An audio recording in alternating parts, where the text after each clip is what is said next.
Dan pagi hari ini kakak mau ajak semuanya untuk bernyanyi buat Tuhan.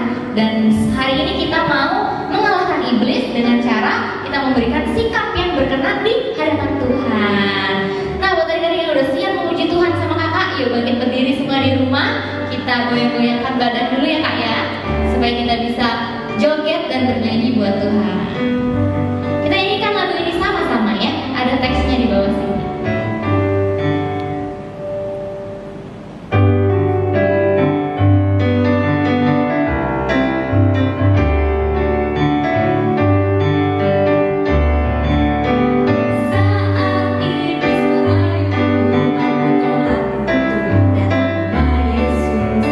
Saat iblis menggodaku,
kepada kami roh hikmat, wahyu dan pengertian, supaya kami mengerti firman-Mu dan kami boleh melakukannya.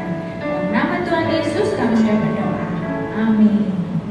Shalom adik-adik Rocky, senang sekali pagi hari ini Kak Yu kembali menjumpai adik-adik dimanapun adik-adik berada. Kebanyakan mungkin masih ada di rumah ya, berkebaktian atau beribadah secara online. Ya, semoga adik-adik semua dalam kondisi yang terbaik, sehat dan semangat dalam memuji Tuhan dan mendengarkan firman. Amin. Baik, adik-adik, Kak Yu ingin bertanya nih, kira-kira aktivitas apa yang adik-adik paling sukai? Adakah? Ya, mungkin adik-adik ada yang menjawab nih, oh Kak, saya paling suka naik sepeda. Ya, kondisi pandemi sekarang ini ya, adik-adik mungkin banyak yang suka main sepeda, ya, bersepeda. Atau Kak, saya sebenarnya sukanya berenang, tapi saat ini masih banyak mungkin dibatasi sama orang tua, tapi senangnya berenang. Ada yang suka berenang ke pantai, ada yang ke kolam renang, ya. Atau mungkin ada, Kak, paling saya suka adalah apa Kak? Main game Kak. Ya, paling seru ya kalau sudah main game. Kadang-kadang mungkin sampai lupa waktu, belum makan mungkin atau belum mandi bisa lupa. Nah, jangan sampai main gamenya itu keterusan, lalu waktunya terlalu banyak adik-adik. Ya, harus dibatasi ya. Nah, kalau kita melakukan aktivitas yang memang kita sukai, maka nggak perlu disuruh, ya. Bahkan kita yang meminta, boleh nggak saya main game, boleh nggak saya bersepeda, kan begitu. Nggak perlu disuruh, apalagi dipaksa. Nah, tetapi ada nggak aktivitas yang adik-adik tidak sukai sebenarnya? Ya, paling mungkin paling berat lah kalau disuruh lakukan itu, ada nggak? Ya, semoga tidak ada yang menjawab ya. Jadi misalkan jawabannya adalah, oh saya paling nggak suka disuruh berdoa, ya, atau disuruh ibadah, ya, nggak ada. Nah, adik-adik, kalau misalkan dulu ya, Ayu waktu kecil, ya mungkin ada aktivitas yang mungkin tidak terlalu disukai, ya, disuruh belajar, ya, waktu masih kecil belum ngerti nih bahwa belajar itu baik atau berguna, disuruh belajar rasanya terpaksa, ya. Atau mungkin ada juga adik-adik yang tidak suka tidur siang. Ayo angkat tangannya. Siapa yang tidak suka tidur siang? Ada? Nah, padahal tidur siang itu sangat bermanfaat, ya. Jadi ada waktunya memang untuk tubuh kita beristirahat dan adik-adik bisa bertumbuh loh, ya. Bisa kuat, sehat dan bertumbuh, ya. Nah, tetapi ada juga yang paling nggak sukanya ini apa? Misalkan punya adik, ya, yang punya adik, mungkin adiknya masih kecil. Ayo siapa? Lalu disuruh apa? Jagain adik. Orang tua lagi pergi, ya, kemudian diminta untuk jaga adik. Wah, itu paling susah, paling berat, paling nggak enak deh. Kenapa? Adiknya sih susah diatur mungkin, ya. Jadi jagainnya jadi sulit atau nggak enak gitu loh, ya. Nah, tetapi pernah nggak adik-adik walaupun tidak suka, tetapi tetap lakukan karena diminta oleh orang tua? Ayo, ada? Pasti ada ya. Jadi walaupun aktivitasnya nggak suka nih, tetapi tetap dilakukan. Kenapa? Kan tidak suka, tapi kok tetap dilakukan? Ya, karena mematuhi atau taat terhadap orang tua yang memintanya, atau mungkin guru disuruh kerjakan tugas. Ya, mungkin males sih, tetapi tetap lakukan. Karena apa? Karena guru yang meminta dan itu adalah wajib untuk dilakukan, ya. Nah, adik-adik yang terkasih di dalam Tuhan, walaupun kita tidak sukai aktivitas itu, tetapi kita tahu bahwa itu baik dan ada satu perintah yang memang untuk kita lakukan, maka kadang-kala kita juga bisa lakukan itu walaupun dalam hati itu merasa terpaksa, ya. Nah, adik-adik tahu nggak bahwa Tuhan Yesus pernah loh melakukan sesuatu yang dia sebenarnya tidak sukai, ya. Ketika itu Tuhan Yesus pergi ke suatu taman bernama Getsemani, adik-adik. Waktu itu Tuhan Yesus berdoa dan dia meminta bahwa jikalau mungkin Tuhan Yesus tidak perlu mengalami atau menjalani penderitaan di salib, karena sebenarnya Tuhan Yesus juga nggak mau, adik-adik. Karena Tuhan Yesus tahu bahwa di salib, ya, itu sangat menderita, ya. rasa sakit yang harus dihadapi itu sangat luar biasa, yang mengerikan, sangat mengerikan sekali. Ya. Kalau seseorang harus dihukum salib, bahkan mati di atas kayu salib, itu ada suatu hukuman atau suatu proses yang sangat luar biasa berat dan sangat mengerikan, sangat mengerikan. Dan dengan rasa takut, ya. Jadi Tuhan Yesus juga bisa loh mengalami rasa takut ketika waktu menghadapi penyaliban. Tuhan Yesus membayangkan dan dia merasakan ketakutan. Dalam takutnya itu, Tuhan Yesus datang dan berdoa kepada Allah Bapa. Dan dia mengatakan doanya bahwa kalau mungkin, maka itu kalau bisa berlalu, tidak perlu harus dihadapi atau dijalani. Tetapi pada akhir doanya, Tuhan Yesus mengatakan, tetapi bukanlah kehendakku, melainkan kehendak-Mu lah yang jadi. Demikian doa daripada Tuhan Yesus. Jadi Tuhan Yesus tetap mentaati atau tetap mau melakukan kehendak Bapa sesuai dengan rancangan Allah Bapa, walaupun Tuhan Yesus tidak suka. Ya. Dan ketika ia berdoa demikian, datanglah jawabannya, yaitu apa? Turunlah malaikat kepada Tuhan Yesus. Wah, gimana nih? Kalau kita doa terus malaikat turun ya, wah semangat ya. Tetapi adik-adik, turunnya malaikat ini bukan berarti atau sama sekali ya membatalkan rencana tentang penyelamatan umat manusia melalui kayu salib. Ternyata dengan turunnya malaikat bukannya oke, kalau begitu kamu Tuhan Yesus tidak perlu lagi menderita di salib. Bukan. Malaikat datang memberikan kekuatan. Artinya ya ini memang harus engkau hadapi, engkau jalani, kuatlah karena ada kekuatan yang daripada Allah menyertaimu. Nah, kira-kira seperti itu ya.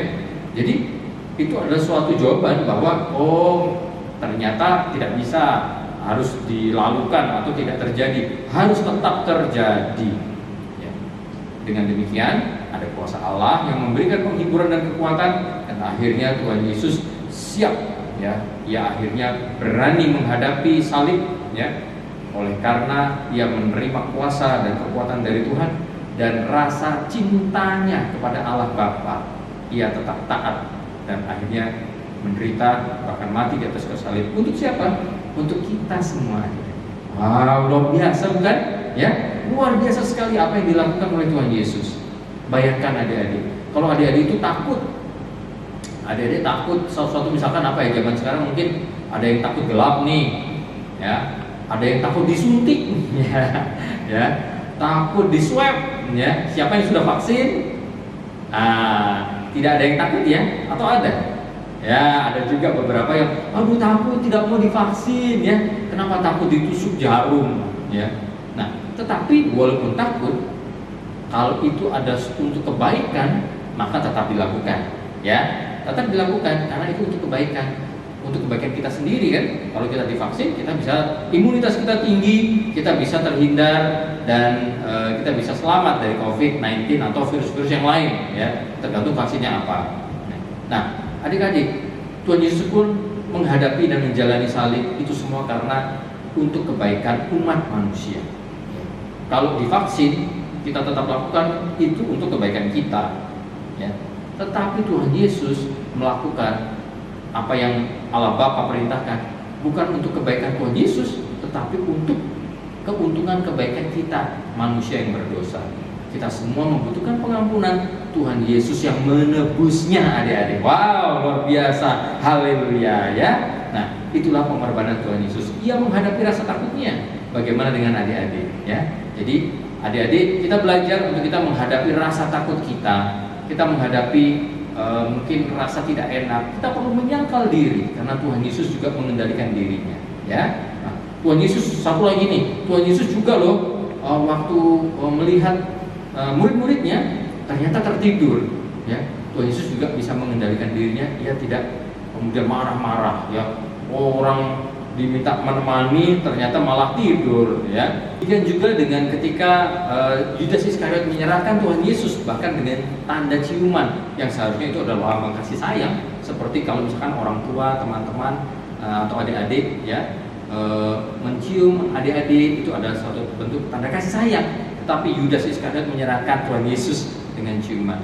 Tuhan Yesus tidak marah, tetapi dia mengatakan, hai teman, untuk itukah engkau datang?